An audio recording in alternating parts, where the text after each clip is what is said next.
नमस्कार दोस्तों। करीब 200 साल अंग्रेजों की गुलामी करने के बाद 1947 में आज ही के दिन हमें ये आज़ादी मिली थी। लेकिन उस वक्त हमारे सामने परेशानियों की और चुनौतियों की बहुत बड़ी पहाड़ थी। उस वक्त तक हमारे पास रोटी, कपड़ा और मकान जैसी बुनियादी सुविधाएं भी मौजूद नहीं थी। लेकिन आज तस्वीर पूरी तरह बदल चुका है। तो चलिए समझते हैं इस वीडियो में अच्छे से।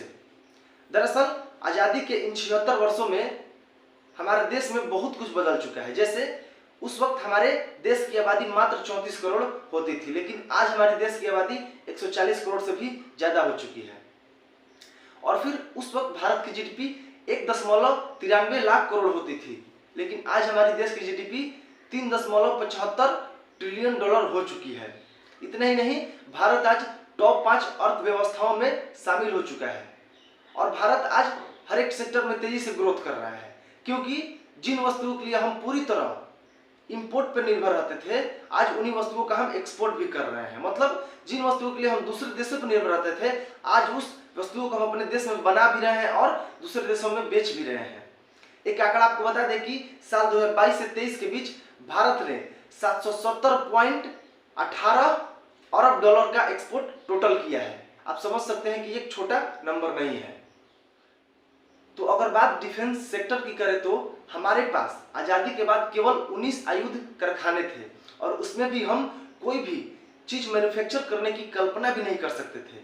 लेकिन साल 1958 में डीआरडीओ की स्थापना हुई और साल 1962 में रक्षा उत्पादन विभाग की स्थापना हुई, जिसके बाद भारत की पूरी तस्वीर बदल गई रक्षा क्षेत्र में। और जो भारत कभी छोटे छोटे रक्षा उपकरणों के लिए दूसरे देशों पर निर्भर रहता था, आज अपने देश में तेजस जैसी फाइटर प्लेन निर्माण कर रहा है और बहुत सारे देश इसे खरीदने में इंटरेस्ट भी दिखा रहे हैं।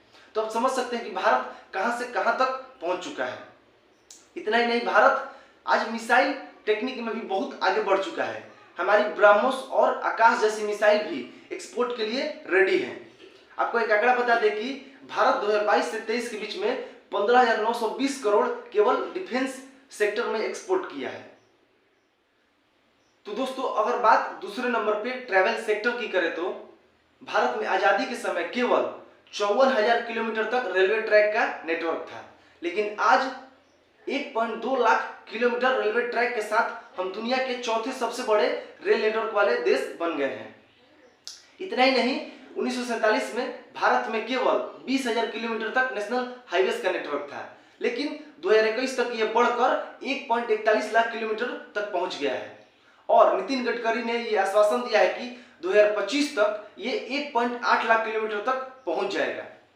और दोस्तों, अगर बात टोटल रोड नेटवर्क की करें, मतलब जितने भी भारत में रोड्स हैं, जैसे गांव का रोड है, स्टेट हाईवे है, नेशनल हाईवे है, ब्रिजेस है, अगर टोटल रोड नेटवर्क की बात करें तो 1951 में भारत के पास केवल टोटल 4 लाख रोड नेटवर्क ही थे। लेकिन आज 64 लाख किलोमीटर के साथ भारत दुनिया का तीसरा सबसे बड़ा रोड नेटवर्क वाला देश बन गया है। तो दोस्तों, तीसरे नंबर पे बात करते हैं शिक्षा की।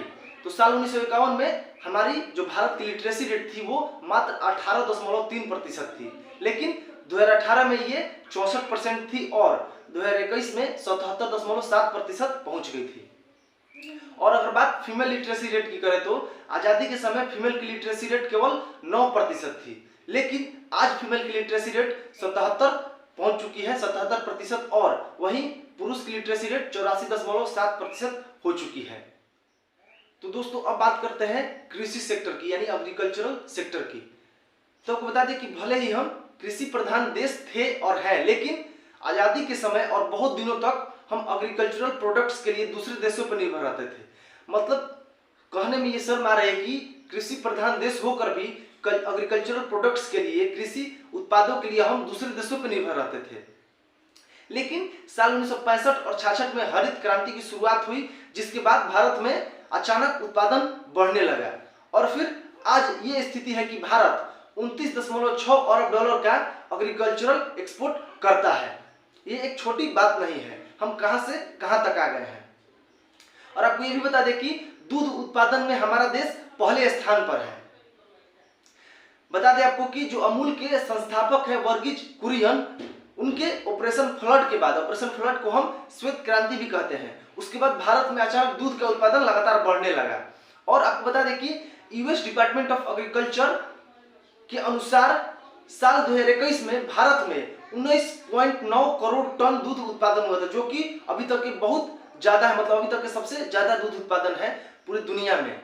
और आपको बता दें कि भारत इतना ही नहीं है कि केवल भारत सबसे पहला नंबर पर है दूध उत्पादन में, लेकिन वैश्विक दूध उत्पादन जो है, ग्लोबल मिल्क प्रोडक्शन जो है, उसमें भारत का योगदान 24% से भी ज्यादा है।